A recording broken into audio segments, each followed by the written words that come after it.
부모라면 자식에게 다 해주고 싶은 마음입니다. 그래서 자식들 교육비, 결혼자금, 사업자금까지 다 대주고 손자, 손녀까지 봐주는 부모님들이 많습니다. 평생을 버는 족족 자식을 위해 돈을 쓰고 내 노후 준비는 하나도 되어 있지 않는 분들이 많으실 텐데요. 자식 덕 보려고 키운 것은 아니지만 나이 들어서 보니 이렇게 허무하고 외로울 수가 없습니다. 간도 쓸개도 다 내주며 키웠는데 자식들은 자기 살기 바쁘고 부모는 잘 거들떠 보지도 않습니다. 재산 있을 때는 그렇게 잘하더니 내가 가진 것 하나 없으니 짐짝 취급하듯이 냉랭하게 구는 자식들 때문에 상처받은 부모님들도 많습니다. 여러분은 자식들에게 부모 노릇을 언제까지 해야 한다고 생각하시나요? 자식에게 다 주지 마라, 자식과 거리를 두고 살아라 등 이제는 이런 말들이 건강 상식처럼 머리로는 알지만 막상 내 자식에게는 적용이 안 되는 부분들이 많습니다. 부모는 눈 감을 때까지 자식 걱정에 마음 편할 날 없지만 자식들은 부모의 마음과 같지 않습니다. 부모 부양의 인식 역시 과거와 크게 달라졌는데요. 15년 전 절반 이상 국민이 부모는 자식이 모셔야 한다고 생각했지만 지금은 5명 중 1명만 그렇게 생각하는 것으로 나타났습니다.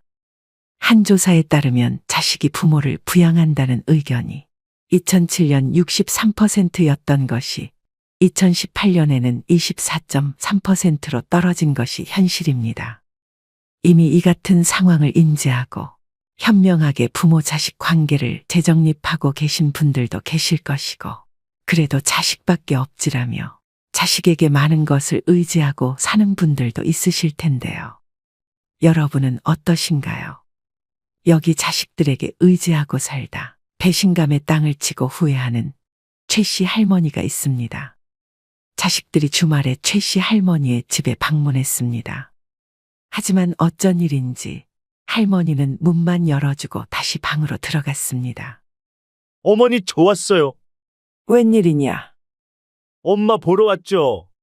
난 바쁘니 쉬었다 가라. 할머니는 자식들과 손주에게까지 눈길도 안 주고 방문을 걸어 잠갔습니다. 언뜻 서운함이 느껴지는 할머니와 자식들에게는 어떤 사연이 있었을까요? 할머니는 어릴 적 10살도 채 되기 전에 어머니가 지병으로 세상을 떠나게 되면서 가족 모두 함께 농사를 지으러 작은 시골 마을로 이사를 했습니다. 그렇게 가족들과 논농사와 콩농사를 지으며 생계를 꾸리다 할머니는 19의 고운 나이에 띠동갑 연상의 군인이었던 남편을 만나 결혼을 했습니다. 결혼하고 초반에 남편은 너무 다정했고 그렇게 어머니의 빈자리를 느끼지 못할 만큼 할머니는 행복한 하루하루를 보냈습니다. 하지만 그 행복은 오래가지 못했습니다. 전쟁이 발발하며 다른 나라로 파병을 가게 된 남편은 무사히 돌아와 할머니와 2명의 자식을 낳았지만 시간이 갈수록 남편은 전쟁 후유증으로 인해 알코올 중독자가 되었습니다. 사람이 전쟁이나 고문, 자연재해 사고 같은 큰 사건을 겪은 뒤에는 공포감이나 불안, 우울증이나 불면증을 경험하게 되는데 최 씨 할머니의 남편도 이를 피할 수 없었습니다. 할머니의 남편은 점점 술을 마시는 빈도가 높아졌고 심지어 폭력을 행사하기도 했습니다. 남편과 좋은 추억들이 많았던 할머니는 차마 남편을 두고 도망을 갈 수는 없었지만 자식들을 맞고 살게 키울 수가 없어 고향에 있는 이복 동생의 집에 자식들을 맡겼습니다. 할머니는 자식들이 어딜 가든 지금 여기보다는 나을 것이라 생각했습니다. 하지만 자식들은 그곳에서 심한 차별을 겪어야 했습니다. 할머니는 농사를 하며 번 돈을 이복 동생에게 보냈음에도 할머니의 자식들에게 제대로 밥을 주지 않았고 힘든 일을 도맡아 시켰습니다.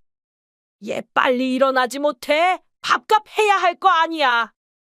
여기도 집안 사정이 넉넉하지 않았기에 자식들은 꿀꿀이 죽을 먹어야 했습니다. 꿀꿀이 죽은 돼지 먹이로 사용해야 할 정도의 조악한 재료가 들어갔는데 대부분은 미군 부대의 병영에서 식사를 끝내고 버린 음식물 쓰레기였습니다. 휴전 이후에도 우리나라의 사정이 워낙 궁핍했던 탓에 1970년대 초중반까지 미군 부대 근처 시장이나 골목의 허름한 식당에서 많이 팔았던 것이 꿀꿀이 죽이었습니다. 이렇게 자식들은 부모 곁을 떠나 힘든 어린 시절을 보내야 했습니다. 하지만 남편이 세상을 떠나고 할머니는 다시 자식들을 집으로 오게 할 수 있었습니다. 이때 할머니는 그간 자식들을 스스로 못 키운 것에 많은 죄책감을 느껴 모든 것을 자식을 위해 희생하며 살았습니다. 자식들은 그저 공부만 할 수 있게 집안일도 모두 할머니 스스로 도맡아 하며 자식들이 하고 싶다는 것은 아낌없이 지원해줬습니다. 그렇게 오랜 시간이 지나서 자식들도 모두 결혼을 했습니다. 최 씨 할머니는 그래도 꽤 긴 시간 뒷바라지를 하며 자식들을 출가시키고 마음이 한결 가벼웠습니다. 자식들이 독립을 해도 집에 자주 찾아왔고 자식들이 집에 올 때면 자식들을 위해 이것저것 싸주며 결혼했음에도 챙겨주고 싶은 마음이 가득한 할머니였습니다. 그렇게 가득 챙겨줄 때마다 할머니는 정성스레 쓴 손편지도 같이 건네주었습니다. 며느리도 어찌나 착하던지 집에 올 때마다 엄마 하며 아주 살갑게 할머니를 대해줬습니다. 엄마, 어디 아픈 데는 없으시죠? 부탁할 거 있으면 언제든 얘기하세요. 그래, 고맙다, 세아가. 며느리는 할머니가 무언가를 줄 때마다 기쁘게 받았고 그 기쁜 모습을 볼 때마다 할머니는 더 챙겨주고 싶었습니다. 그렇게 그날도 어김없이 한가득 음식과 간식을 아들과 며느리 손에 쥐어주었습니다. 그날 할머니는 저녁에 산책을 가려고 하는데 길가에 버려진 간식들을 보았습니다. 저게 뭔가 싶어서 가까이 갔던 할머니는 오전에 자기가 자식에게 주었던 그 간식과 같은 것임을 확인했습니다. 그 간식은 이 주변에 팔았던 간식이기에 누가 저 아까운 것을 버리고 갔나 확인해 봤더니 그 안에는 할머니가 정성스럽게 적었던 손편지가 같이 들어 있었습니다. 그랬습니다. 할머니가 줬던 음식들과 간식들은 대부분 아들과 며느리는 차에 타기 전에 그 동네에 버리고 간 것입니다. 할머니는 실수로 두고 갔다고 생각하고 싶었습니다. 다음에 자식들이 왔을 때 마찬가지로 아들 내외에게 간식들을 잔뜩 챙겨주러 안방에 들어갔던 할머니는 아들과 며느리가 수군대는 소리를 들었습니다. 할머니는 작은 소리에도 잠을 잘 못 주무실 만큼 귀가 예민했고 때문에 며느리의 말을 또렷이 들을 수 있었습니다. 그만 좀 주시라고 해. 이런 거 누가 먹는다고. 저번에 주신 것도 너무 냄새나서 차 타기 전에 바로 버렸잖아. 버리는 것도 다 일이라고. 어떻게 그래? 저렇게 좋아하시는데. 그때 버려진 간식이 실수가 아니었다는 것을 할머니는 그제서야 깨달았습니다. 할머니는 그 자리에서 두 손 한가득 들고 있던 간식들을 내려놓았습니다. 그러고는 다시 거실로 나와서 아이고, 내가 너네 주려고 간식을 사놓는다는 걸 오늘은 깜빡했나 보구나.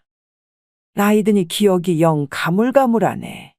다음에는 꼭 챙겨주마. 그래, 괜찮아, 엄마. 맞아요. 아직 주신 간식들도 집에 많이 있어요. 라고 말하며 좋아하는 표정을 숨기지 못하는 며느리의 모습을 보며 할머니는 씁쓸했습니다. 그래도 자식 온다고 음식을 만들어서 싸놓았던 도시락을 자식들에게 건네며 이거라도 가져가라고 했습니다. 순간 며느리의 표정은 일그러졌지만 할머니는 애써 무시하며 아들에게 도시락을 건네주었습니다. 아들 부부가 차에 타는 모습을 할머니는 지켜봤습니다. 하지만 얼마 안 가 아들 내외는 마트에서 노란색 비닐봉투를 사고 나왔습니다. 그 자리에서 며느리가 눈살을 찌푸리며 할머니가 준 도시락에 있는 음식들을 모조리 쓰레기 봉투 안에 담고 할머니 집 건물 앞에 버리고 다시 출발했습니다. 그 음식은 할머니가 잠도 줄여가며 이른 새벽부터 만든 음식이었습니다. 그 다음에 자식들이 찾아왔을 때 할머니는 며느리가 음식을 버린 사실을 모른 채 했습니다. 대신 몸이 불편하다며 오늘은 줄 것이 없다고 말했습니다. 요새 몸이 안 좋아서 뭐 하나 줄 게 없구나. 그러자 며느리는 뻔뻔스럽게 답합니다. 어머니, 저번에 해주신 멸치볶음 너무 맛있었는데 서운해요. 할머니는 그런 며느리가 가증스러웠다 한들 관계만 더 나빠지니 그냥 나나 모른 척하고 앞으로 안 챙겨주면 된다고 생각했습니다. 생각해보니 이제껏 집에 올 때면 뭐 하나 챙겨오는 것도 없고 왜 자꾸 집에 오는지도 궁금했습니다. 그렇다고 올 때마다 할머니에게 말을 걸기보다는 자기들끼리 이야기할 때가 많았습니다. 할머니는 며느리가 잠깐 외출한 사이 아들에게 물었습니다. 너네 처가댁에는 자주 가니? 그럼 처가댁에 갈 때면 매일 고급 와인이랑 좋은 거 사다가 포장해서 들고 가. 라고 하며 눈치 없는 아들은 자기가 처가댁에 얼마나 잘하는지 자기 어머니에게 자랑했습니다. 할머니 집에 올 때는 이제껏 딱 한 번 마트에 파는 10,000원 조금 넘는 음료수 세트를 사온 적이 전부였습니다. 하지만 아들의 자랑은 거기서 멈추지 않았습니다. 저번에 장인어른이랑 50만 원짜리 하는 고급 와인 마셨는데 맛이 기가 막히더라고요. 그 근처에 새로 생긴 음식점이 있는데 어찌나 맛있던지. 이렇게 자랑하며 끝까지 엄마 데리고 한번 가야겠다는 말조차 하지 않았습니다. 할머니는 며느리가 빈손으로 올 때마다 그냥 요새 물가도 많이 오르고 살기 힘드니 이해하고 넘어갔지만 자기 친정 챙길 때는 그렇게 돈을 많이 쓴다는 사실을 이제 알았습니다. 이 눈치 없는 아들놈은 할머니의 씁쓸한 표정을 보고 그제서야 말을 돌립니다. 그건 그렇고 이 집값 많이 올랐더라, 엄마? 기분 좋겠어? 많이 오르고 말고가 뭐가 중요해? 어차피 죽을 때까지 이 집에서 살 건데. 이후 할머니가 잠깐 친구와 통화를 하러 안방에 들어간 사이 아들과 며느리는 집안 구석구석을 보기 시작합니다. 할머니가 전화를 마치고 거실로 나가려는데 소곤소곤 하는 말소리가 들려왔습니다. 여기는 우리 우주 공부방으로 하면 될 것 같고, 저 큰 방은 자기랑 나랑 쓰면 될 것 같은데.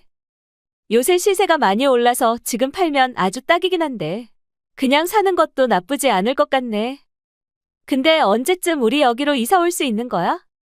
조금만 기다려. 요새 엄마가 치매기가 있는 것 같으니까. 저번에도 우리 주려던 간식 사놓은 줄 알았는데 안 사놓으신 걸 보면 확실하다. 그 원래 엄마가 그런 거 절대 잊어버리지 않거든. 조만간 치매가 올 게 분명해. 동생은 어차피 이 집에 잘 오지도 않으니까 분명 우리한테 넘겨주실 거야. 그니까 이 집 오기 싫어도 조금만 참아. 집을 준다고 단 한 번도 입 밖으로 꺼낸 적도 없고 나중에 눈 감을 때나 주려고 했었지만 아들 내외는 할머니의 의견은 안중에도 없고 미리 자기들이 이 집을 어떻게 쓸지에 열띤 토론을 벌이고 있었습니다. 할머니는 화가 나다 못해 어이가 없었습니다. 엄마가 어릴 때 나 버리고 산 거에 엄청 미안해 하거든. 내가 불쌍한 척 부탁하면 다 들어주실 거야. 할머니는 아들을 버린 것이 아니라 지키려고 보냈다고 생각했고 실제로 그랬지만 아들은 자신이 그때 버려졌다고 생각했던 것 같습니다.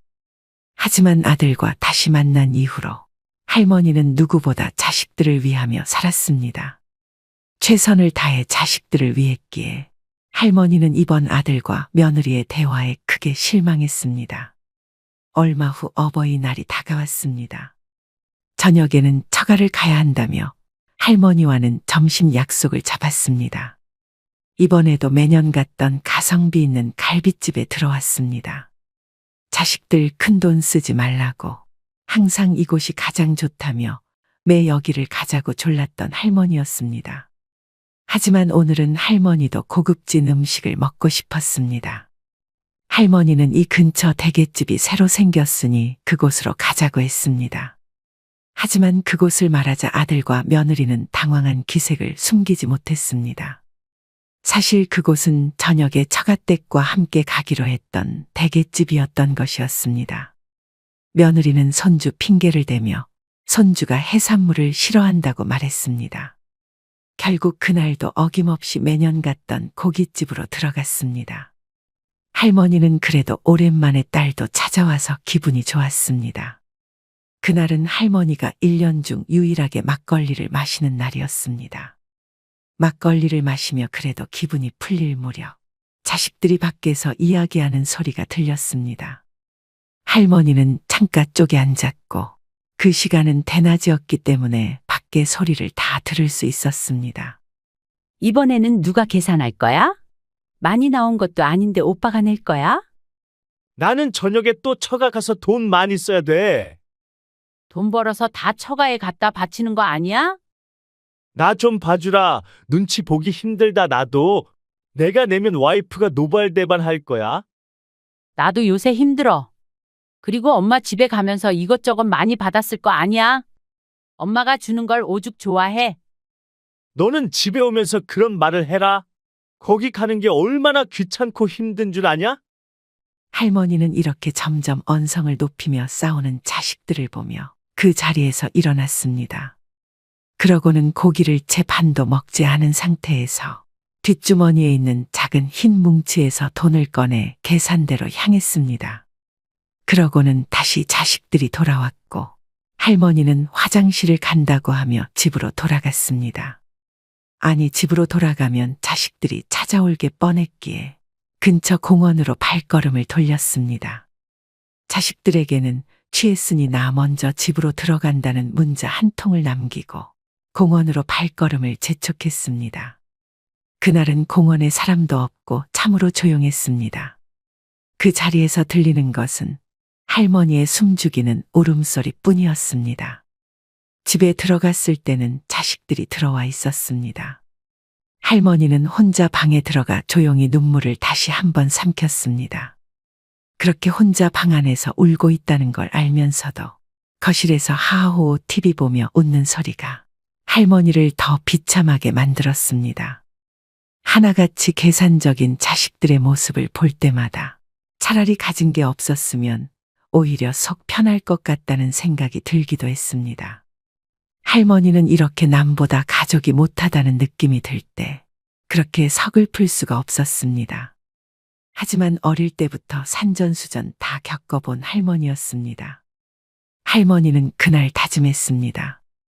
더 이상의 부모 노릇은 하지 않고 이제는 오직 자신만을 위해 살아가겠다고 말이죠. 할머니는 이날부터 자식에게 의지하는 것을 포기했습니다. 예전에는 자식들에게 미안해하면서도 이런 부탁 저런 부탁을 했었는데 그렇게 할머니가 부탁할 때면 자식들은 억지로 들어주기 일쑤였습니다. 그런 모습이 보기 싫어서 하고 싶었던 것을 많이 포기했던 할머니였습니다. 하지만 이제 할머니는 스스로 배우기를 시작했습니다. 버스 타는 것부터 택시 잡는 법까지 주변 어르신들 혹은 그냥 지나가는 행인에게 물어보며 실수도 해가며 하나씩 배워갔습니다. 차라리 모르는 사람에게 부탁하는 게 자식들에게 부탁해서 자식들 귀찮아하는 표정을 보는 것보다는 마음이 편했습니다. 집도 주택연금을 받기 위해 정보를 알아보았습니다. 집만큼은 절대 자식들에게 줄 마음이 없었고 어차피 주택연금 받는 법을 자식들에게 물어봤자 자식들은 반대할 것이 뻔했기 때문에 이것도 할머니 스스로가 알아보았습니다. 이렇게 할머니는 혼자 잘 지내는 법을 하나씩 배워가며 자식들이 집에 와도 이제는 문만 열어주고 자기 할 일 하기 바빴습니다. 뭔가 이상함을 느낀 아들과 며느리는 몰래 방으로 들어가 할머니가 집담보로 주택연금을 받으려 한다는 사실을 알게 됐습니다. 그러자 며느리는 화를 참지 못해 할머니에게 다가가 물었습니다. 어머니, 이 집 담보로 주택연금 받으시려고요? 누구 맘대로요? 누구 맘대로라니. 내 집 내 맘대로 하겠다는데 뭐가 문제니? 아니, 저희 이 집 주시려는 거 아니었어요? 제가 이 집을 얼마나 자주 와서 어머니를 모셨는데 어떻게 이래요? 모시긴 뭘 모셔. 내가 준 거 전부 다 버리고. 버릴 거면 너네 집 주변에 버리지. 왜 내 집 주변에 갖다 버리니? 그리고 애초에 니네가 이 집에 뭐 하나라도 제대로 들고 온 적 있니? 너네 친정에는 그렇게 돈 쓰는 거 내가 모를 줄 알았니? 할 말이 없었던 며느리 대신 남편이 와서 엄마에게 화를 냅니다. 엄마, 기억도 가물가물한데 이 집에서 평생 살아서 뭐 하게요? 치매 걸리면 누가 돌봐준다고요? 치매, 내 기억력 아직 멀쩡하다. 아, 저번에 간식, 너네가 하도 주는 거 갖다 버리길래 일부러 거짓말 한 거다. 나 아직 쌩쌩하고 설령 치매 걸린다고 해도 너네한테 돌봐달라고 할 일 죽었다 깨어나도 없으니 그만 썩 나가라. 아들과 며느리는 버텼지만 할머니는 집에 있는 소금을 당장 뿌리기 전에 얼른 나가라고 소리쳤습니다. 처음 보는 할머니의 모습에 겁을 먹은 아들과 며느리는 잽싸게 도망갔습니다. 할머니는 이후 복지센터에 가서 수업도 듣고 집에 있을 때면 화분을 가꾸는 등 자신이 살고 싶었던 삶에 집중했습니다. 할머니는 연금과 모아둔 돈을 자신에게 써가며 남은 노후는 더 이상 자식들을 위해서가 아닌 자기 자신을 위한 삶을 살았습니다. 여러분, 최 씨 할머니의 기가 막힌 사연을 듣고 어떤 생각이 드시나요? 요즘에는 많은 사람들이 자식 덕볼 생각하지 말라고 말합니다. 말년에 편할 줄 알았는데 혼자 독수공방하며 키웠건만 대학 졸업 후 결혼하더니 자식들이 엄마 알기를 마당에 똥개 취급합니다 하며 서러움에 우는 분들도 있습니다. 고령화 시대에 이제는 부모를 버려야 한다, 부모를 버려야 자식이 산다라는 자극적인 문구를 내세우며 언론에서는 너나 할 것 없이 앞다퉈서 우리의 안타까운 현실을 고발합니다. 보건복지부가 발표한 보고서에 따르면 지난해 노인학대 신고 건수는 무려 1만 6천 건에 달한다고 합니다. 하루에 44건의 신고가 접수된 것인데요. 연도별 학대 신고 건수도 꾸준히 증가하고 있습니다. 그런데 노인의 학대가 대부분 가정에서 일어난다는 것을 알고 계신가요? 전체 85%가 가정 내에서 발생한 학대였다고 합니다. 사랑하는 자식에게 학대를 당한 노인들의 가슴에는 시퍼런 멍만 남습니다. 초고령화 사회로 접어들고 있는 만큼 자식에게 버림받는 부모의 사연은 가볍게 봐서는 안 될 문제입니다. 자신을 돌볼 틈도 없이 노후를 향해 열심히 달려온 윗세대 앞에 느닷없이 등장하는 복병이 있습니다. 독립하지 못하는 성인 자녀, 갑자기 닥쳐오는 부모의 간병, 황혼이 온 리스크가 그것들로 모두 사랑하는 가족과 관련됩니다. 인생의 함정과도 같은 이 위기를 잘 극복하려면 무엇을 준비해야 할까요? 오늘은 부모의 노후를 갉아먹는 자녀 리스크에 관한 이야기를 해볼까 합니다. 부모 품으로 돌아가는 성인 자녀, 이른바 캥거루족이 늘고 고령화되고 있습니다. 연구에 따르면 만 19세에서 49세 성인 남녀 중 30%가 부모와 동거 중입니다. 40대라 해도 미혼자는 50%가 부모와 함께 삽니다. 만원과 비혼 풍조가 퍼지고 취업난과 주거비 부담이 겹치면서 자녀들이 독립하지 못하고 있는 것입니다. 한국 부모들은 자녀에 대한 무분별한 지원이 문제가 됩니다. 많은 교육비를 투여한 것도 모자라 자녀가 결혼하면 집 팔고 대출받아 지원해주는 것을 당연하게 여깁니다. 더 심각한 것은 결혼 후에도 사업자금이나 생활비, 교육비 등의 명목으로 손을 벌리는 자녀들이 적지 않다는 점입니다. 이렇게 되면 아무리 노후 계획을 탄탄하게 세웠다 해도 무용지물이 됩니다. 우리 주변에는 자녀들의 등살에 다 쓰고 죽겠다며 선포했던 부모의 노후 계획이 흔들리는 슬픈 이야기들이 넘쳐납니다. 유전유효, 무전무효라거나 미리 재산을 안 주면 시달려서 죽고 찔끔찔끔 주면 쫄려서 죽고 다 주면 굶어 죽는다는 슬픈 우스갯 얘기마저 나도는 상황입니다. 성인 자녀 입에서 노인은 돈 쓸 일도 없지 않느냐라거나 여유 있으면서 왜 안 도와주느냐, 상속 미리 한다고 생각하시라는 말이 나올 정도면 부모 자식 관계는 악화될 대로 악화된 상태입니다. 하지만 평소 자녀 리스크에 대비할 것을 누누이 강조해온 전문가들은 노후 자산을 너무 쉽게 내어주다가는 자칫 부모와 자녀 세대가 함께 무너질 수 있다고 경계합니다. 그렇다면 자녀 리스크를 피하려면 어떻게 해야 할까요? 첫째, 부모의 노후 계획에 대해 자녀들에게 정확히 설명해주고 부모의 노후도 소중하다는 점을 공유해야 합니다. 부모 재산의 소유권은 부모에게 있다는 점도 분명히 해둘 필요가 있습니다. 50대, 60대는 자녀 교육에 올인하는 동시에 부모 봉양 부담도 짊어진 낀 세대입니다. 부모 세대가 80세를 넘어서면 건강이 급격히 악화되고 보살핌이 필요해지는 경우도 생깁니다. 자신의 노후 준비도 안 돼 있건만 기나긴 간병 부담에 맞닥뜨리는 것입니다. 독박 간병의 고통은 겪어보지 않은 사람은 알 수 없습니다. 특히 노인의 정신적 퇴행을 가져오는 치매는 간병하는 사람의 심신을 갉아먹는 재앙에 가깝습니다. 부모님은 내가 모시고 간다. 2013년 한류스타의 아버지가 이런 유서를 남기고 부모님과 함께 세상을 뜬 사건이 일어나 세상을 놀라게 했습니다. 평소 극진한 효자였던 아버지는 연예인인 자녀들을 배려해 혼자 부모 간병 부담을 짊어졌고 우울증에 걸렸을지언정 힘들다는 내색조차 비치지 않았다고 합니다. 오랜 세월 부모님 밥을 떠먹여 드릴 정도로 간병에 몸바쳐온 효자가 부모를 돌아가시게 한 페류나가 돼버린 것입니다. 그들을 사지로 내몬 것은 효도하는 자식이었을까요? 아픈 부모였을까요? 우리는 이런 문제들에 대해 진지하게 고민해야 합니다.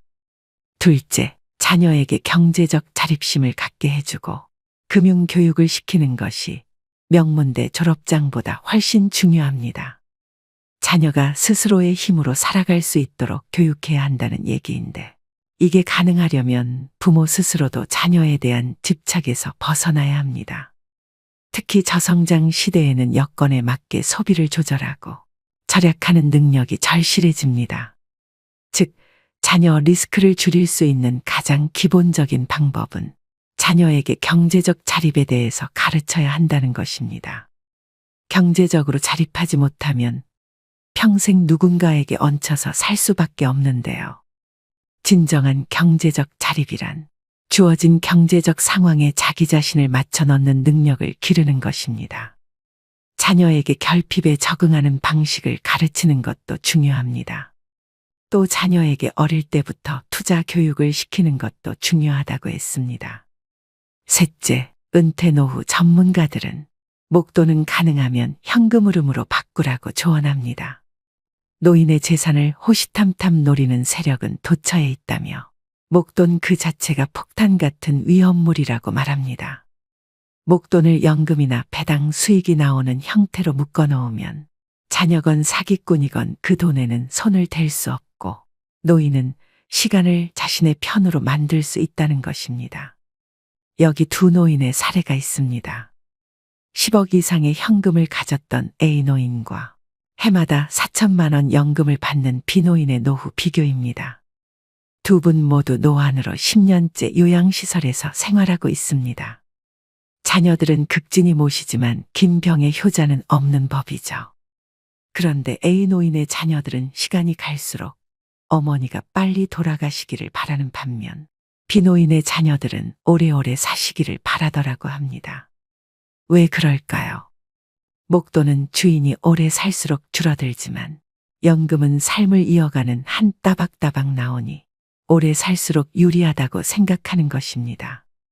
참 현실적이면서도 안타까운 얘기가 아닐 수 없습니다. 오늘의 영상 어떠셨나요? 요즘 주변 친구들이나 환갑을 넘은 지인들을 보면 열의 8 정도는 자녀 리스크로 마음고생을 하고 계시는 것 같습니다. 대학을 졸업하고도 아직까지 취직을 못하고 있는 자식, 30이 한참 넘었는데도 아직 결혼을 하지 못하고 있는 자식, 부모가 밀어주어 사업을 시작했는데 시원찮은 자식, 대학을 졸업하고 아직도 경제적인 독립을 하지 못하고 부모 집에 얹혀서 삼시세끼를 먹고 사는 자식, 자식이 자식을 낳으면 그 자식을 부모에게 맡기는 바람에 꼼짝없이 손자 손녀를 돌보느라 감옥 아닌 감옥 생활을 하고 사는 부모들. 본인들은 고정 수입이 끊겼음에도 자식 결혼시킬 때 결혼식장이며 집 마련하는데 경제적인 지원을 해주고 그 이후에는 자식을 낳으면 또 지원해주고 손자 손녀들이 오는 날이면 용돈도 챙겨주어야 하고 요즘 자식들은 부모가 죽을 때까지 당당하게 AS를 해달라고 주장한다고 하는데요. 왜 그래야 하느냐고 물으면 내가 낳아달라고 했나요? 내가 태어나고 싶어서 세상에 나왔냐고요? 엄마 아빠가 좋아서 나를 만들었으니 끝까지 책임져 주어야 하지 않아요. 더 이상 할 말이 없더라고 합니다. 점차 자녀는 리스크가 되어가고 있는 것만은 확실합니다. 여러분들은 꼭 자녀들에 대한 리스크를 잘 생각하시고 현명하게 노후 준비하시길 바라겠습니다. 오늘의 영상이 여러분의 부모 자식 관계에 큰 도움이 되셨길 바랍니다. 오늘도 노후의 지혜와 함께 해주셔서 감사드립니다. 황금빛으로 무르익어가는 여러분의 지혜로운 인생을 언제나 응원합니다.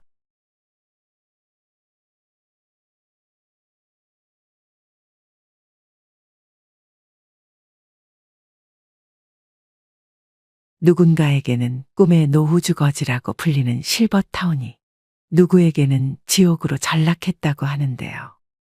여러분은 실버타운이 노인지옥이라는 말에 얼마나 공감하시나요? 실버타운은 노인들을 위한 주거 형태로 청소, 세탁, 식사, 의료 서비스 등 노후 생활을 편안하고 안락하게 보낼 수 있는 복지주택을 말합니다. 쉽게 말해 유료 양로원이나 노인복지주택을 뜻하죠.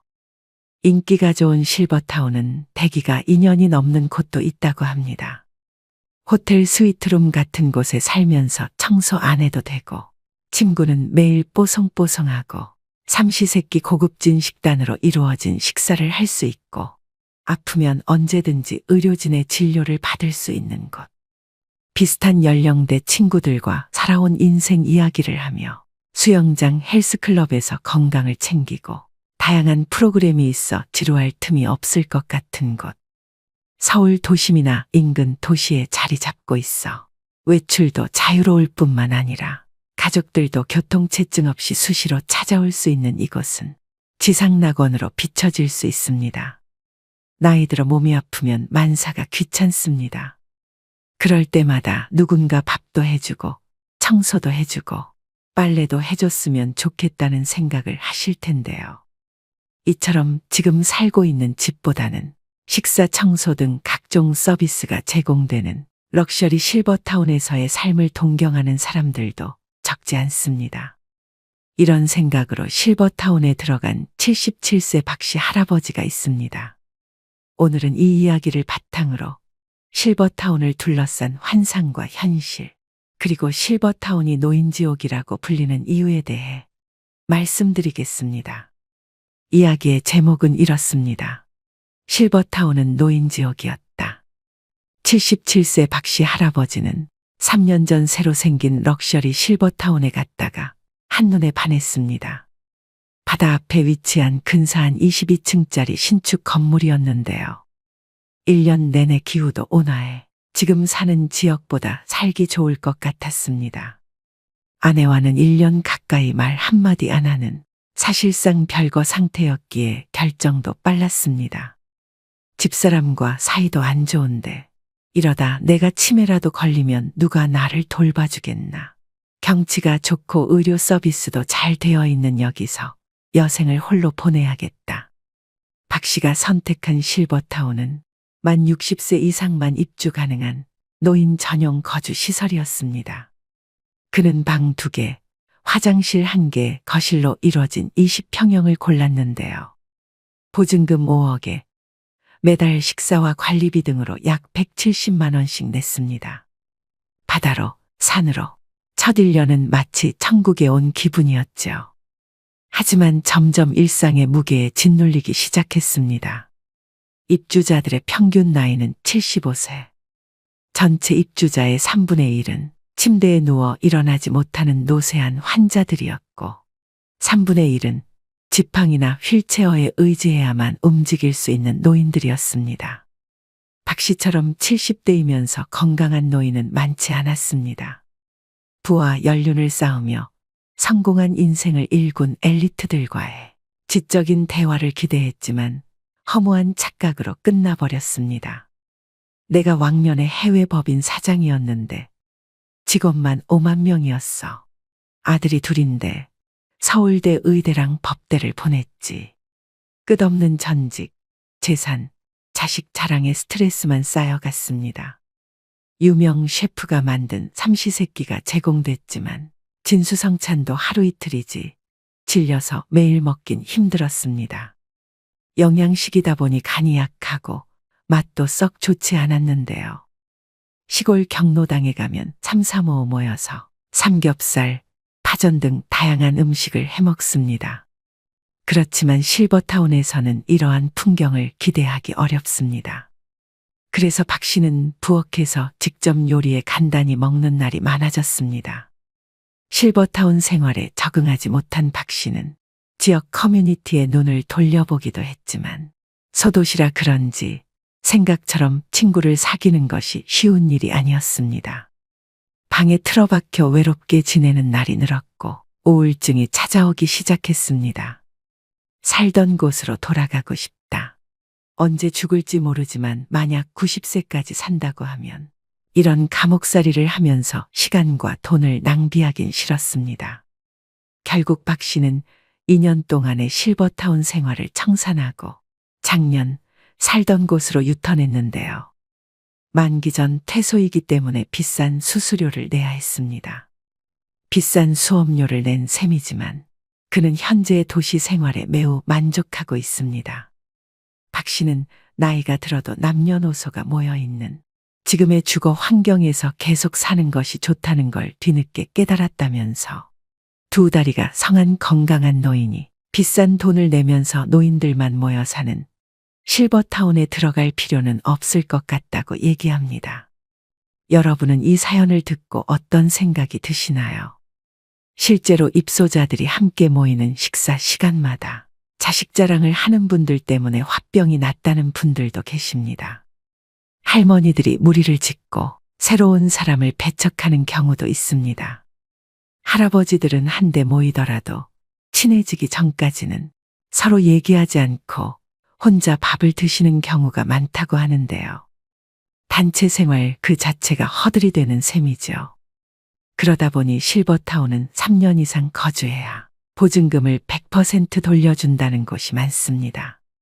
즉 3년도 버티지 못하는 분이 많다는 의미입니다. 이처럼 실버타운이 마냥 좋지만은 않을 수 있습니다. 특히나 평소에 자기 자신이 어떤 사람인지 잘 파악하지 못하고 있다면 실버타운으로 들어가는 것이 말년에 가장 후회스러운 선택이 될 수도 있겠습니다. 여러분은 인생의 마지막 거처에 대해 생각해 본 적 있으신가요? 고향에 작은 집 하나 마련해 책 읽고 텃밭 가꾸며 조용히 살까? 아니면 북적북적한 도시에서 사람들과 부대끼면서 지낼까? 어디서 살든 자식들 고생 안 시키고 우아하게 마무리하고 싶은데 어떤 선택을 해야 후회하지 않을까요? 60대가 되면 누구나 한 번쯤 해보는 질문들일 텐데요. 물론 100세 시대의 은퇴 설계라고 하면 아직까진 많은 사람들이 재정적인 준비부터 떠올리죠. 하지만 마지막 거처에 대한 결정이야말로 최우선 순위에 놓고 준비해야 할 부분입니다. 평균 수명이 길어지면서 퇴직한 이후에도 살아야 할 시간이 길어졌기 때문입니다. 나이가 들면 현역 시절처럼 외출을 자주 하지 않다 보니 집에 오래 머물게 되며 힘이 들어서 이사도 쉽게 다니지 못하게 됩니다. 은퇴 후 주거지는 처음부터 심사숙고해서 골라야 한다는 얘기인데요. 그래서일까요? 우리보다 앞서 고령화를 겪은 선진국에선 노후 준비는 집에서 시작해서 집에서 끝난다고 말할 정도입니다. 은퇴한 노인들은 어디에서 살기를 원할까요? 디지털 뉴에이징 연구소가 노인 실태조사를 토대로 분석해 봤더니 대다수 노인들은 살던 집에서 늙어가기를 희망하고 있었습니다. 건강한 노인은 86%, 기력이 떨어진 노쇠한 노인조차도 75%가 현재 집에서 계속 살고 싶다고 답했습니다. 거동이 불편하게 되었을 때는 어떻게 하고 싶으냐는 질문에서도 전체 응답자의 55%가 돌봄 서비스를 받으면서 현재 살고 있는 집에서 계속 살고 싶다고 답했습니다. 아무리 건강이 나빠져도 이미 오래 살아서 익숙해진 동네에서 벗어나는 건 원치 않는 것인데요. 돌봄, 식사 등 서비스가 제공되는 노인요양시설에 들어가겠다는 응답자 비중은 32%로 두 번째로 많았습니다. 다만 건강 상태에 따라 온도차는 있었습니다. 노쇠한 노인의 경우엔 요양시설에 들어가겠다는 응답자 비중이 36%로 건강한 노인 31%보다는 높았습니다. 신혜리 경희대 노인학과 교수는 지역 사회에 계속 거주하는 이른바 에이징 인 플레이스는 한국뿐만 아니라 전 세계적인 공통 트렌드라며 노인들은 대부분 살던 집에서 계속 살기 원하며 건강이 좋지 않아 원래 집에서 살기 어려워졌다면 그때 일상생활 지원 서비스가 제공되는 주택 입주를 고려한다고 말합니다. 시설에 들어가게 되면 그동안 맺어왔던 지역 사회 혹은 이웃 관계망과 단절되기 때문에 불편해도 살던 집에서 계속 살고 싶어 한다는 설명입니다. 그럼에도 불구하고 럭셔리 실버타운에 들어가 사는 꿈을 꾸고 계신 분들도 적지 않을 텐데요. 얼마 전 호텔식 실버타운에 들어갔다가 2년 만에 퇴소한 70대 초반 부부는 이렇게 말합니다. 실버타운에 입주한 지 얼마 안 됐을 땐 그야말로 천국과 같았습니다. 내부의 수영장과 헬스클럽은 물론이고 소극장의 도서관, 당구장, 탁구장, 노래방, 그리고 방문한 가족들과 모임을 가질 수 있는 고급 레스토랑, 스카이라운지에 와인바가 있어 자신이 좋아하는 재즈를 들으며 이웃 친구와 늦도록 담소를 나눌 수 있겠다는 생각에 부부는 행복했습니다. 이게 5년 전의 일입니다. 이곳에서 나중에 거동이 불편할 때라도 보살핌을 잘 받으며 자식들에게 부담 주지 않고 여생을 보내면 되겠구나 하는 생각에 마음까지 홀가분해졌다고 합니다. 첫 몇 개월은 그야말로 구름 위를 걷는 기분이었습니다. 사실 실버타운 안에 있을 때는 호텔 같은 방 안에서 많이 지냈고 시설을 본격적으로 이곳저곳 이용하기보다는 외출해서 친구들을 만나 자랑하기 바빴기 때문에 여전히 방문객처럼 지냈습니다. 입주 후 들뜬 몇 개월이 지나자 점점 일상의 무게에 짓눌리게 시작했습니다. 밥 한 끼를 먹으러 식당에 내려가려 해도 옷을 외출할 때처럼 차려입고 나가야 했습니다. 안 그러면 분위기를 해친다는 말이 나오기 때문이었습니다. 자신과 같은 관심거리를 갖고 있는 사람을 실버타운에서 찾기 어려웠을 뿐만 아니라 모여서 하는 이야기를 들어보면 대개는 끝없는 자기 자랑과 자식 자랑만 늘어놓기 일쑤였습니다. 친구를 만나 이런 하소연을 했더니 대뜸 이런 말을 했습니다. 아니 뭐하러 그렇게 비싼 돈 내고 그런 데 들어가서 사냐. 호텔은 그냥 여행 가서 잠깐씩 다녀오면 되는 거고 그곳에서 제공하는 서비스라면 내가 사는 주상복합 아파트와 별반 다르지도 않아. 나도 아파트에서 나와서 엘리베이터 타고 내려가면 온갖 식당들이 한 빌딩 안에 있고 헬스클럽, 병원의 목욕탕에 커피숍과 슈퍼마켓도 있고 빵집도 있고 그 정도는 건물 밖에 나가지 않아도 살 수 있어. 70대 부부는 실버타운 생활 2년 만에 그곳을 나왔습니다. 이 과정을 거치면서 깨달은 것은 건강한 노인이 비싼 돈을 내면서 노인들만 모여 사는 실버타운에 들어가면 더 빨리 늙는다는 것이었습니다. 은퇴 후 주거 선택은 개인의 취향과 상황, 건강 상태에 따라 다르지만 실버타운의 환상과 현실을 비교하고 신중하게 선택하는 것이 중요합니다. 누군가는 내가 살던 익숙한 집에서 살기를 희망하고 누군가는 아무리 내가 살던 지금 이곳이 좋아도 결국에는 요양원으로 들어가게 되지 않을까 생각하며 미리 마음의 준비를 하고 계실지도 모르겠습니다.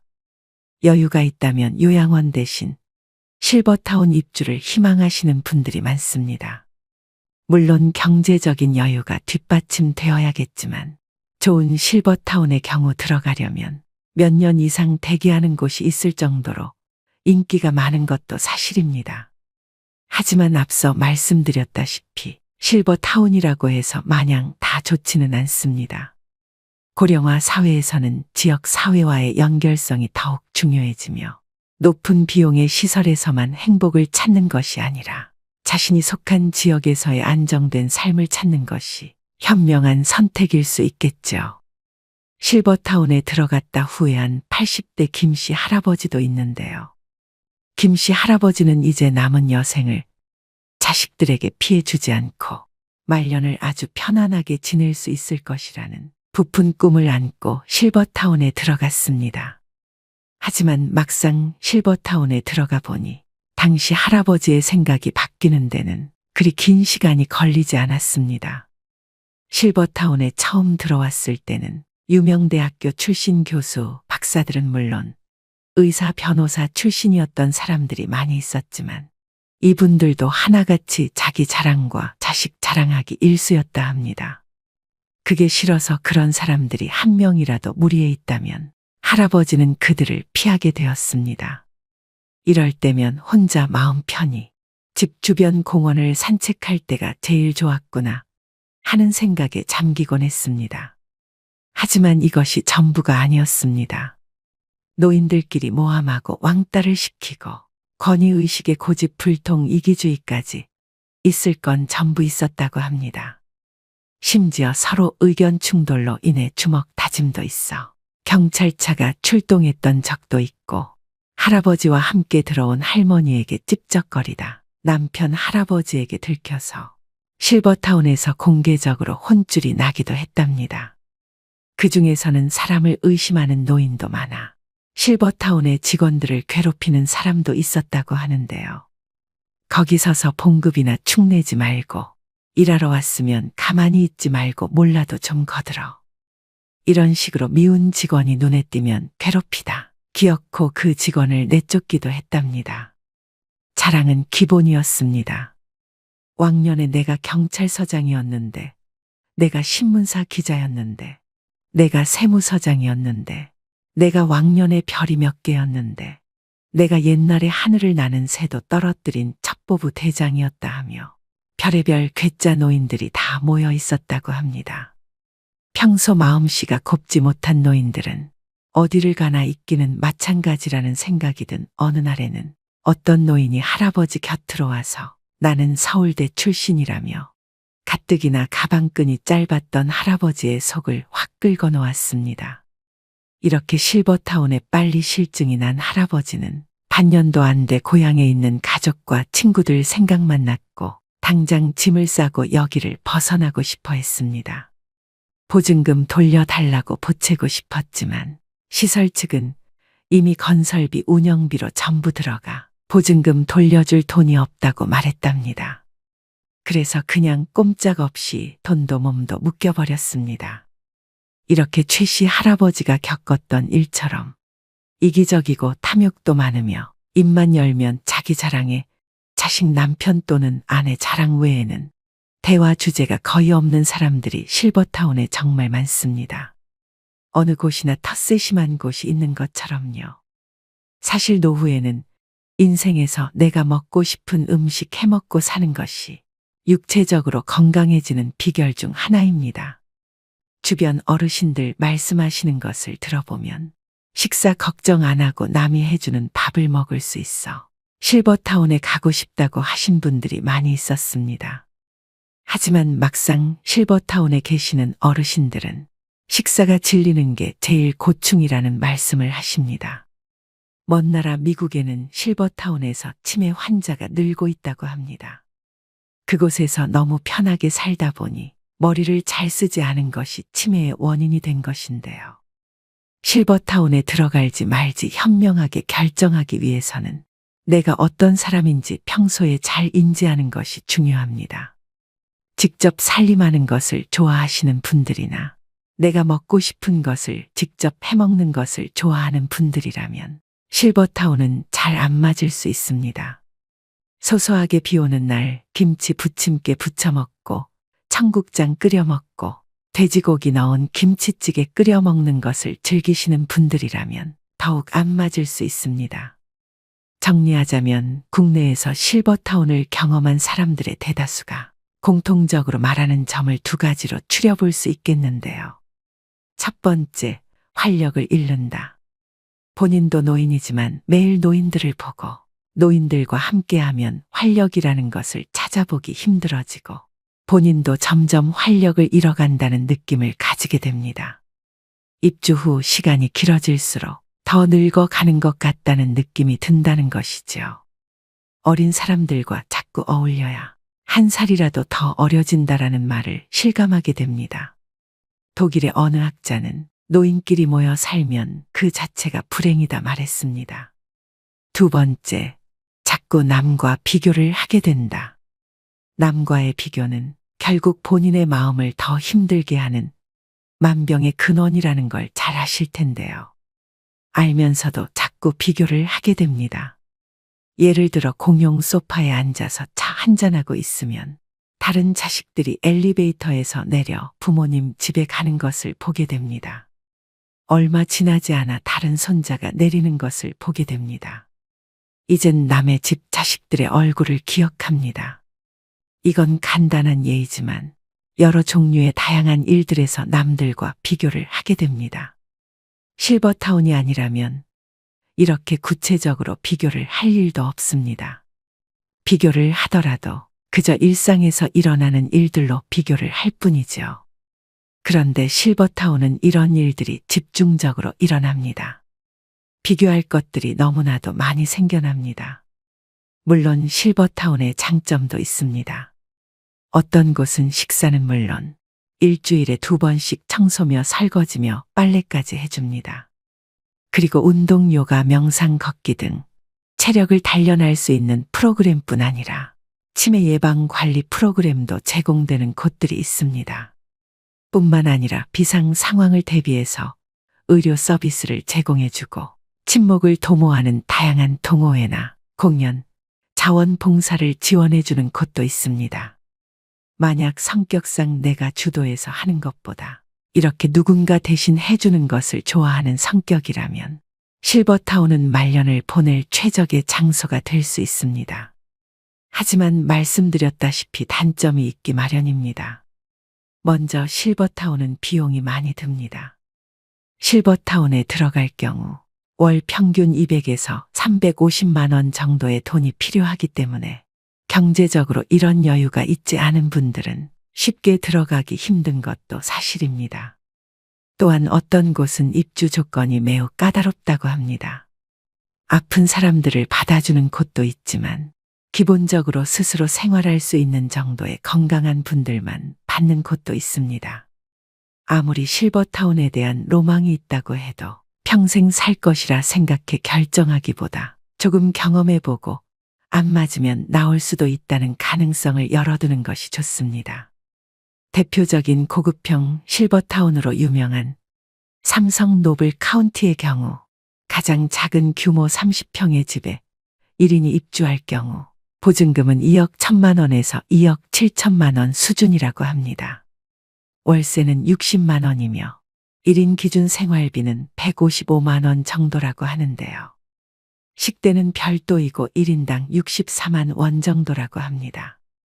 만약 노인 한 명이 삼성 노블 카운티에 거주할 경우 월세 생활비 식대를 모두 더하면 월 280만 원 정도이고 계약 기간이 3년이라고 생각했을 때 총 들어가는 생활비는 1억 정도가 되며 같은 기준으로 부부가 들어갈 시 3년 동안 1억 5천만 원이 넘는 수준이니 만약 계획이 있으시다면 이런 경제적인 부분들을 미리 따져보는 것이 좋습니다.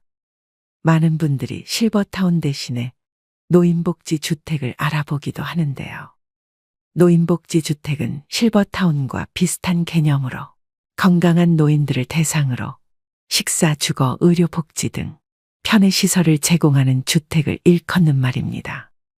노인복지 주택은 크게 민간 분양 노인주택과 공공임대형 노인주택으로 나뉩니다.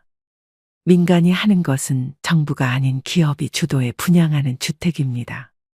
이 경우에는 자격이 따로 없다고 합니다.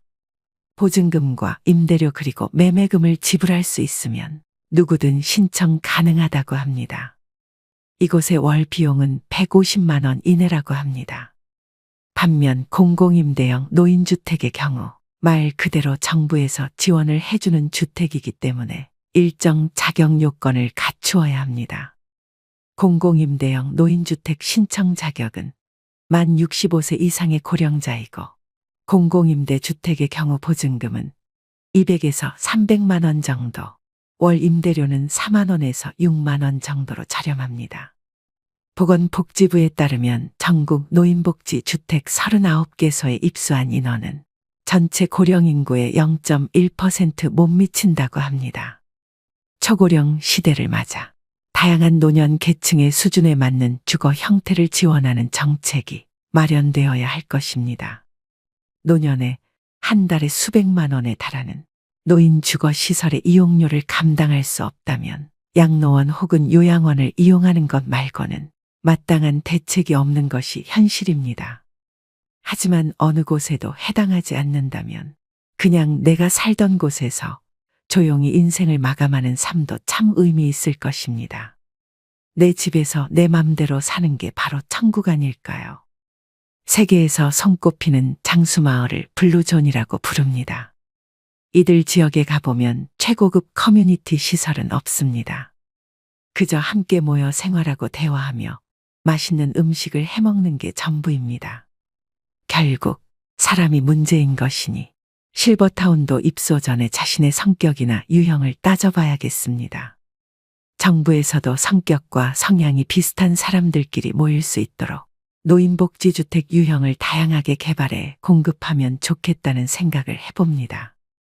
오늘 말씀드린 실버타운의 장단점을 고려하셔서 노후의 거처는 여러분에게 정말 천국 같은 곳에서 지내시길 바라봅니다. 오늘도 노후의 지혜와 함께 해주셔서 감사드립니다. 황금빛으로 무르익어가는 여러분의 지혜로운 인생을 언제나 응원합니다.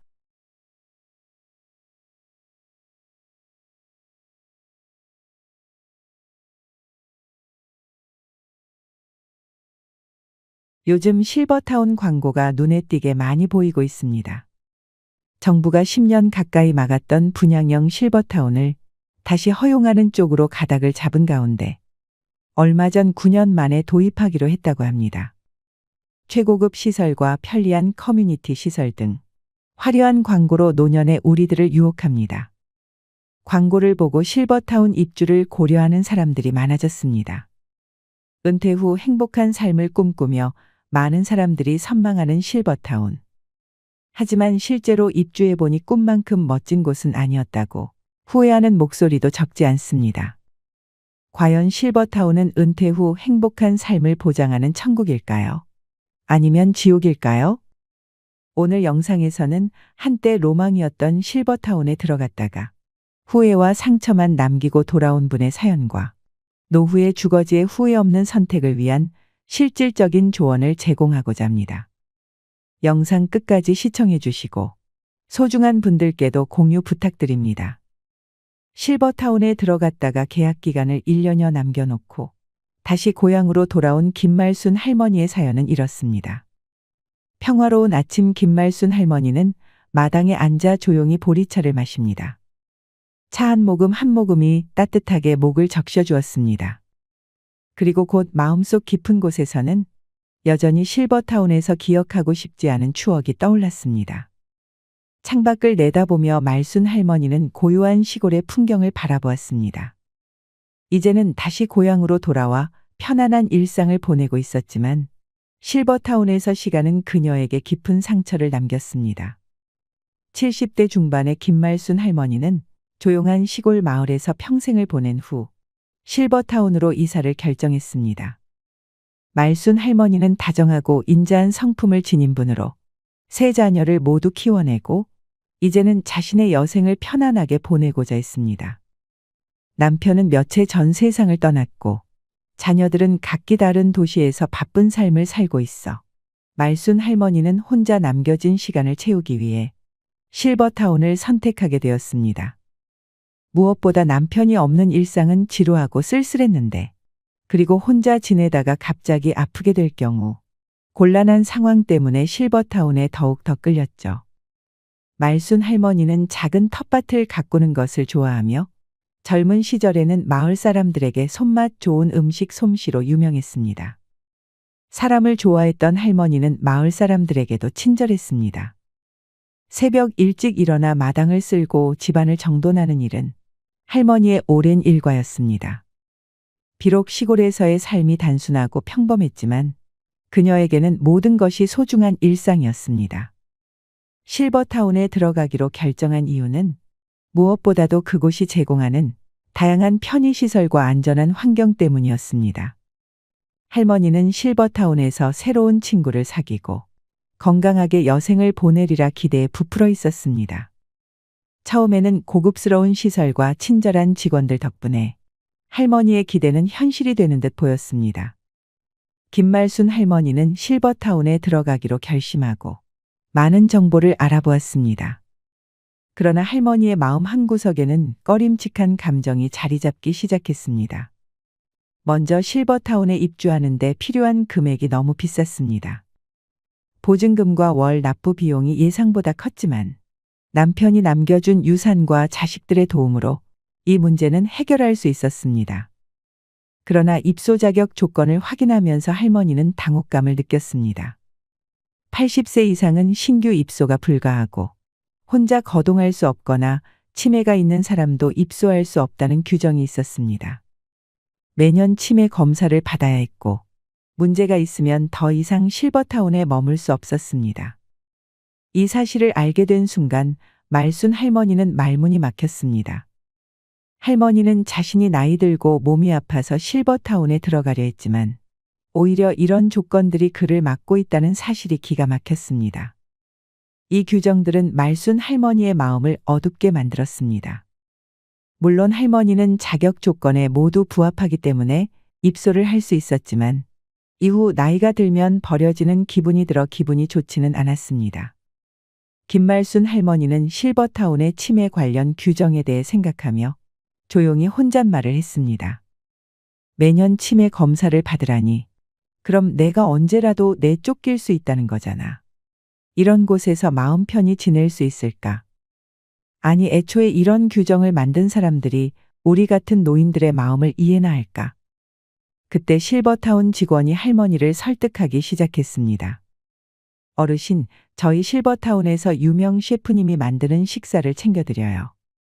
또 몸이 불편하시면 바로 진료 받으실 수 있도록 의료진이 상주하고 있습니다. 상담사는 부드러운 미소를 지으며 이어갔습니다. 그리고 어르신 혼자 계시면 심심하잖아요. 저희 실버타운에는 목욕탕과 헬스장, 탁구장, 노래 연습실 등 다양한 시설도 사용하실 수 있어요. 할머니의 눈빛이 조금씩 밝아지자 상담사는 더욱 열정적으로 설명을 계속했습니다. 그리고 저희는 50여 개의 다양한 동아리 활동을 운영하고 있습니다. 할머니께서 관심 있는 분야에 참여하셔서 새로운 친구들을 만나고 함께 활동을 즐기실 수 있습니다. 또한 매주 새로운 문화 체험 시간이 마련되어 있어 다양한 문화를 접하고 풍부한 경험을 쌓으실 수 있습니다. 상담사는 할머니에게 따뜻한 미소를 지으며 말을 맺었습니다. 많은 분들이 이곳에서 만족하셔야 어르신도 이곳에서 행복한 시간을 보내실 수 있을 거라 믿습니다. 우여곡절 끝에 결국 할머니는 실버타운에 입주하기로 했습니다. 치매 검사가 마음에 걸렸지만 상담 직원이 할머니를 끈질기게 설득해 입주하기로 마음먹었습니다. 김말순 할머니는 실버타운에 입주한 첫 달 동안 행복감을 느꼈습니다. 새로운 환경에서의 생활은 할머니에게 신선한 공기처럼 다가왔습니다. 매일 정성껏 준비된 식사를 하고 다양한 시설들을 이용하며 여유로운 시간을 보낼 수 있었습니다. 할머니는 매일 아침 창가에 앉아 따뜻한 차를 마시며 새로운 삶의 활기를 느꼈습니다. 그러나 시간이 흐르면서 할머니는 점점 불편한 점들을 느끼기 시작했습니다. 그중 하나는 사람으로부터 오는 스트레스였습니다. 입주한 지 한 달쯤 되었을 때 친한 할머니 한 분이 생겼습니다. 그녀는 처음에는 따뜻하고 친근하게 다가와 말순 할머니에게 큰 위로가 되었습니다. 하지만 이내 그 친한 할머니는 매번 자식 자랑을 시작했습니다. 자녀들이 얼마나 성공했는지, 어떤 선물을 받았는지, 가족과 함께한 여행 이야기 등을 끊임없이 늘어놓았습니다. 말순 할머니는 처음에는 그 이야기를 들어주었지만 점점 짜증이 나기 시작했습니다. 오늘 우리 사위가 말이야. 보너스 받아서 선물을 잔뜩 사서 왔더라고. 이래서 다들 대기업 그러는 거야. 말순 할머니는 더 이상 참을 수 없었습니다. 알았으니까 자랑 그만하고 얼른 가봐. 그러나 옆집 할머니는 꿈쩍도 하지 않고 계속 자랑을 이어갔습니다. 이번에도 뽀보너스 나왔다고 하면서 임플란트를 새로 해준다고 하지 뭐야. 내 이가 몇 개 안 좋거든. 말순 할머니는 옆집 할머니의 등을 떠밀다시피 하며 문 쪽으로 인도했습니다. 이 불편한 감정은 시작에 불과했습니다. 말순 할머니는 실버타운에서의 생활이 점점 더 견디기 어려워지는 것을 느꼈습니다. 처음에 설렘과 기대는 사라지고 그녀의 마음속에는 불안과 외로움이 자리 잡기 시작했습니다. 실버타운에는 이상한 문화가 있었습니다. 매 끼니마다 제공되는 식사는 모든 입주민들이 활용할 수 있는 식당에서 제공되었는데 그때마다 모두들 격식 있는 차림으로 등장해서 식사를 하는 것이 하나의 관습이었지만 신경 쓰지 않았습니다. 그래서 매번 편한 복장으로 식당에서 밥을 먹었습니다. 그러던 어느 날 말순 할머니는 다른 사람들이 자신을 욕하는 것을 우연히 듣게 되었습니다. 저 할망구 매너하고는 실버타운에 살면서 격식이란 걸 모르네. 한 할머니가 콧방귀를 끼며 말했습니다. 다른 할머니가 비웃으며 덧붙였습니다. 맞아, 맨날 저렇게 후줄근한 옷만 입고 다니더라. 혼자 사니까 더 그런가 봐. 아무도 신경 안 쓰니 자기를 가꾸지도 않네. 여자는 늙어도 여자인데. 세 번째 할머니는 큰 소리로 웃으며 말했습니다. 명품 하나 없는 거 보니 자식들이 신경도 안 쓰는 모양이야. 우리 딸은 나한테 항상 좋은 것만 사주는데. 더 이상 참을 수 없었던 할머니는 자리에서 일어나 그들에게 다가갔습니다. 이봐요.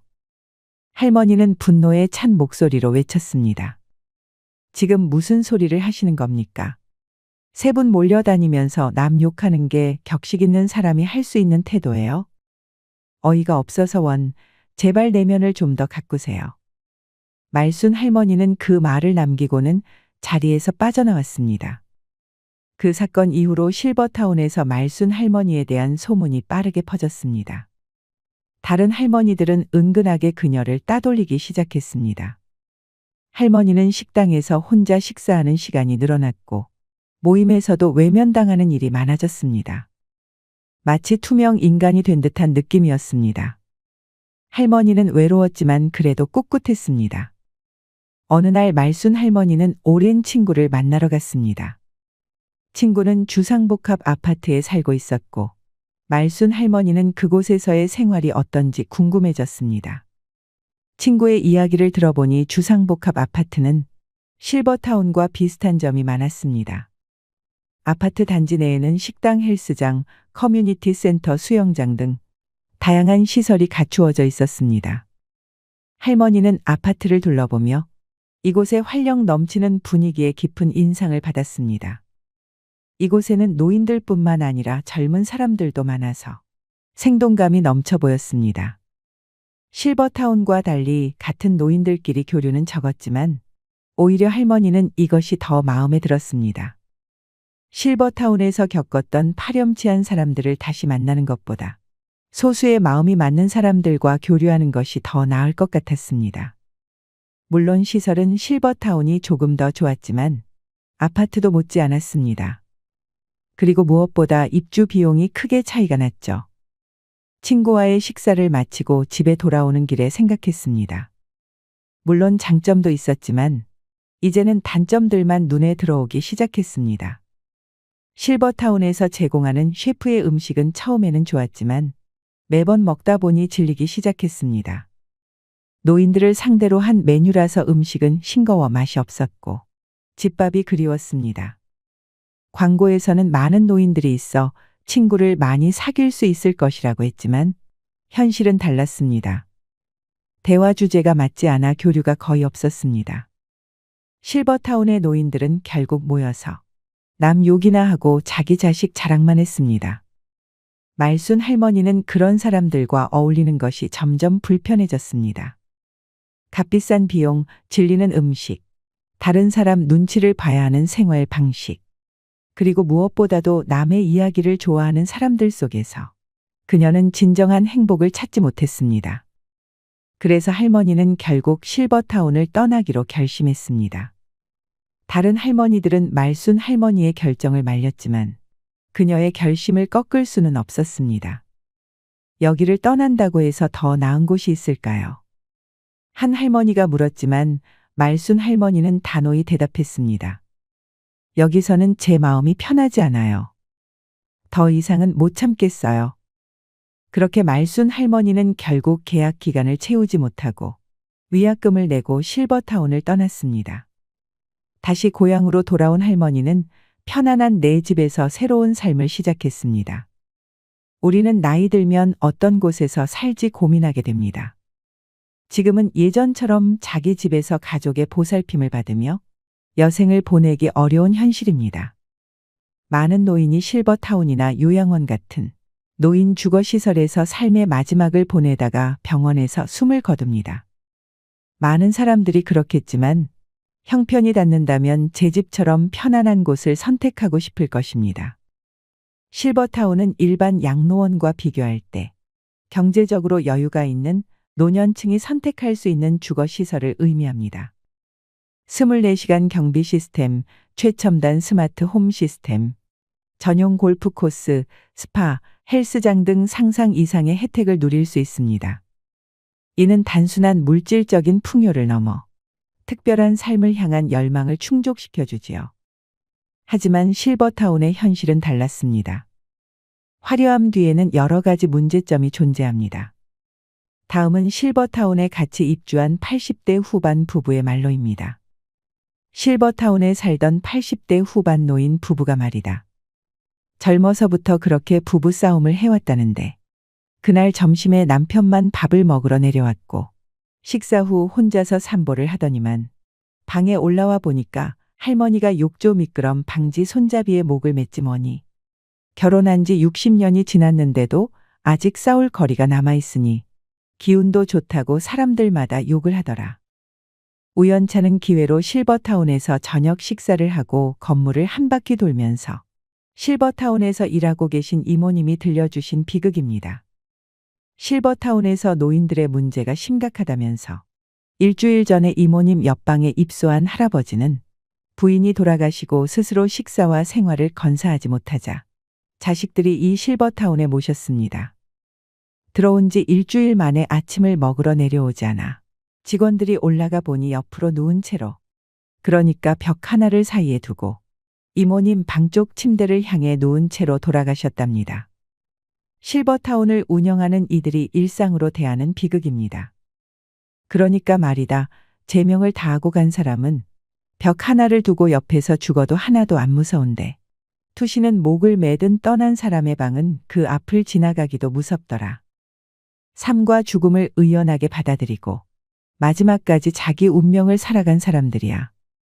노래하며 춤추며 저승길을 걸어가겠지만 처참한 노년을 살아가는 사람들은 하루하루가 비극일 테지요. 13년 전만 해도 실버타운 입주자들의 평균 연령이 75세였는데 먼저 살던 사람들은 늙고 새로 들어온 사람들은 고령자들 뿐이라 그런지 지금은 평균 연령이 85세랍니다. 식사 후 현관 앞 의자에 앉아 담소를 나누다 한두 시간 지나서 집 안으로 들어가곤 했는데 이젠 노인들이 10분을 못 넘긴다고 합니다.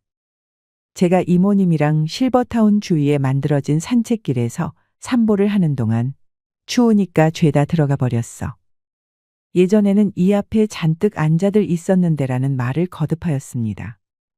쓸쓸한 표정으로 말이죠. 실버타운에 입소한 한 할머니는 지난번 검사 결과로 약을 바꿔 드시면서 정신이 더 맑아지고 밤이나 낮이나 약에 취해 누워 계시던 모습 대신 요즘에는 하루 종일 침대에 앉아 TV 보고 계신다고 하는데요. 이모님 말에 의하면 40 중반을 넘기면서 할머니가 바뀐 점이 고집이 너무 세졌다고 합니다. 이젠 당신이 하고 싶은 것만 하지. 생활 규칙이나 약속은 지독히도 안 지키신다는 말을 덧붙이셨습니다. 그래서 노인분들이 이 할머니를 싫어해서 같이 늙은 마당에 왕따 아닌 왕따를 당하고 있다고 했지요. 직원 입장에서 7시 30분에 아침 식사도 전화를 하고 사람이 올라가서 모셔 내려와야 하니 직원들로는 보통 고달픈 일이 아니랍니다. 하지만 이곳 실버타운 원장님 말씀은 다릅니다. 노인들이 살기에 실버타운은 최고의 천국이라고 합니다. 외로움도 없고 불편할 일도 없다는 것이지요. 누구 말이 맞는 걸까요? 실버타운의 환상과 현실 사이에서 지금도 실버타운 입주를 고민하고 계신 분들이 있으실 거라 생각됩니다. 본인의 성향과 취향을 잘 고려하셔서 판단하셔야 됩니다. 실버타운은 나와 맞지 않는 것 같아라고 생각하시는 분들도 인생의 마지막을 보낼 거주지를 잘 선택하셔야 되는데요. 노후엔 어떤 집에서 살아야 할까? 노년기를 앞두면 누구나 해보는 고민입니다. 여러분은 현재 어떤 집에서 살고 계신가요? 은퇴 이후 넓고 탁 트인 정원에서 반려동물과 뛰노는 한적한 시골 생활 또는 도심 속 문화시설이 가득한 곳에서의 여유로운 도시 생활을 꿈꾸기도 합니다. 이미 그런 집에서 살고 계신 분도 또는 주거지 이동을 고민 중인 분도 계실 텐데요. 실제로 예비 은퇴자 2명 중 1명은 은퇴 이사를 고민한다고 합니다. 한 조사에 따르면 50에서 65세 중장년 2,000명에게 노후의 주거지에 대해 물었더니 지금 집에서 계속 살겠다와 다른 집으로 이사하겠다는 응답이 반반이었습니다. 일반적으로 중년에서 노년으로 넘어가는 시점에는 이사를 한번 간다고 하는데요. 노후에 살기 좋은 집은 따로 있다는 거 아셨나요? 우리는 나이가 들면 자식보다 믿을 건 집밖에 없다고 얘기하기도 합니다. 이처럼 노후의 보금자리는 인생 후반을 행복하게 보내기 위해 간과해서는 안 될 중요한 요소입니다. 노후에 살기 좋은 6가지 집에 대해 알아보겠습니다. 첫 번째, 최소 10평 미만의 집은 피해라. 최소 10평 미만의 집은 피해라입니다. 실제로 60대 이후에는 자녀들을 모두 출가시키고 부부 또는 혼자 사는 시니어들이 많습니다. 이때 무조건 작은 집으로 가야겠다는 생각에 10평 미만의 집을 선택하는 경우도 있는데 보통 정부에서 지원하는 실버 임대주택의 경우에도 전용 8평, 10평 정도가 많고 오피스텔의 경우에도 10평이 채 안 되는 곳이 많습니다. 하지만 나이가 들면 너무 좁은 집에는 살 수 없습니다. 여기서 좁은 집이라고 하는 것은 10평 미만을 이야기하는 것입니다. 10평이라는 것이 사람이 자기가 원하는 물건을 놓고 정신적 안정감을 추구하기에 최저 조건이며 흔히 말하는 복지적 공간이라고 합니다. 노후의 가장 좋은 주거 형태는 18에서 20평대의 소형 평수이면서 쇼핑, 의료, 취미, 오락, 친교까지 모두 가까운 거리에서 해결할 수 있는 주거 형태가 가장 좋습니다. 두 번째, 복지관 근처로 가라. 복지관 근처로 가라입니다. 우리나라의 집은 학군에 따라서 집값이 결정되는데 반해 초고령 사회인 일본은 복지관 근처 집값이 굉장히 비싸다고 합니다. 복지관 근처에서 많은 노인들이 좋은 서비스를 받기 때문에 복지관 근처에 좋은 집이 많고 집값도 비싸다고 합니다. 나는 아직 복지관 다닐 나이는 아니야 라고 생각하시는 분들이 계실지 모르겠습니다. 하지만 지금이야 근처에 친구들도 있고 아직 왕성하게 일하시는 분들도 계시지만 나이 들면 들수록 우리가 사는 곳에서 배움과 즐거움을 찾기는 힘든 것이 사실입니다. 그러다 보니 나중에는 어디에서 가장 많은 시간을 보내게 될까요? 바로 복지관입니다. 그 이유는 복지관 안에는 교육과 돌봄이 있습니다. 그뿐만 아니라 먹는 것까지 해결이 됩니다. 좋은 영양사도 있고 밥도 비싸지 않고 거기다가 각종 양질의 교육들이 많습니다. 자원봉사할 것들도 있어 보람도 느낄 수 있습니다. 시설도 굉장히 좋으면서 국가가 끊임없이 지원을 하고 관리까지 하며 전문가가 수시로 와서 교육도 합니다. 나이 들어 이런 집결된 서비스를 받을 수 있는 곳은 복지관 말고 찾기 힘듭니다. 물론 돈이 많은 분들은 어디서 배우든 어디서 먹든 부족함이 없겠지만 우리는 조금 부족할 수 있습니다. 특히 요즘같이 물가가 높을 때는 문 밖을 나가기가 무서울 정도입니다. 무엇을 배워보고 싶어도 돈 걱정부터 앞서게 되는데 이럴 때 복지관이 대안이 될 수 있습니다. 그래서 노후에는 내가 즐길 수 있고 친구도 만날 수 있는 복지관 근처에 사는 것이 좋습니다. 세 번째, 병원이 30분 이내에 있는 집을 선택해라. 병원이 30분 이내에 있는 집을 선택해라입니다. 가까우면 가까울수록 좋은 것이 병원이지만 제가 특히 30분을 강조하는 이유는 우리가 기초 의료 서비스에 접근하기 위한 최단 시간이 30분이기 때문입니다. 정말 위급한 상황을 제외하고는 30분 이내에 병원에 갈 수 있으면 됩니다. 요즘 의료시설이 잘 되어 있어 지방 몇몇 곳을 제외하면 보통은 30분 이내에 병원이 있습니다. 노후에 집을 선택할 때는 병원이 가장 우선순위가 되어야 합니다. 중년을 넘어가면서 건강에 대한 이슈가 굉장히 커지게 됩니다. 아무리 몸 관리를 잘한다고 해도 70이 넘어가면 병원을 자주 가게 됩니다. 가벼운 병은 가까운 곳에 가서 치료를 한다고 하지만 중병이나 장기질환들, 만성질환들이 계속 발생하게 되면 큰 병원을 많이 이용할 수밖에 없습니다. 그래서 질병에 대한 관리가 가능한 곳이 30분 이내에 갈 수 있는 것이 가장 좋습니다. 네 번째, 자녀와 살아야 한다면 가치보다는 근처를 선택해라. 자녀와 살아야 한다면 가치보다는 근처를 선택해라입니다. 우리는 자녀와 살고 싶지 않지만 어쩔 수 없이 함께 살아야 하는 상황이 올 수 있습니다. 많은 시니어분들이 사별을 경험할 때 이사를 생각하게 된다고 합니다. 사별을 경험하게 되면 내가 몇십 년을 살던 내 집이 갑자기 공허하고 무섭기 시작합니다. 또 한 가지는 집이 너무 관리하기에 크고 어렵습니다. 그래서 그때 집을 좁혀 가거나 아니며 자녀들이 가까이 있는 쪽으로 옮겨가시는 분들이 많이 계십니다. 이때 우리가 반드시 생각해야 할 것 있습니다. 부모와 자녀가 함께 살면 주거비나 식비의 부담이 줄어들고 외로움은 어느 정도 해소될 수 있으나 사위나 며느리와의 관계에서 오는 새로운 인간관계 스트레스가 생길 수 있다는 것입니다. 따라서 자녀와 함께 살아야 한다면 함께보다는 근처에서 사는 것이 가장 이상적입니다. 손주가 어렸을 때는 손주를 돌보는데 손을 보태거나 성장을 지켜보며 삶의 활력을 얻는 것도 좋습니다. 이렇게 자녀와는 적절한 거리를 유지하는 방법이 노후 생활에서 스트레스를 최대한 줄이면서 현명하게 지내는 방법입니다. 다섯 번째, 근처에 공원이나 산책로가 있는 집을 선택해라. 근처에 공원이나 산책로가 있는 집을 선택해라입니다. 우리 시니어분들이 스포츠나 산책 등에 참여하는 비율이 매년 증가하고 있습니다. 노년기에는 늘어난 시간적 여유를 이용하여 산책이나 가볍게 운동을 할 수 있는 공원 또는 산책로가 주변에 있는 주거 환경이 좋습니다. 노년기가 되면 활동성이 떨어지고 야외 활동을 적게 하게 됩니다. 하지만 나이가 들수록 적당한 야외 활동을 하여 신체 활력을 증진해야 합니다. 동네 주변의 산책은 신선한 공기 자연의 아름다움을 느낄 수 있어 심혈관 건강 증진뿐만 아니라 노인 우울증 예방에도 아주 좋습니다. 여섯 번째, 노후용 집은 따로 있다. 노후용 집은 따로 있다입니다.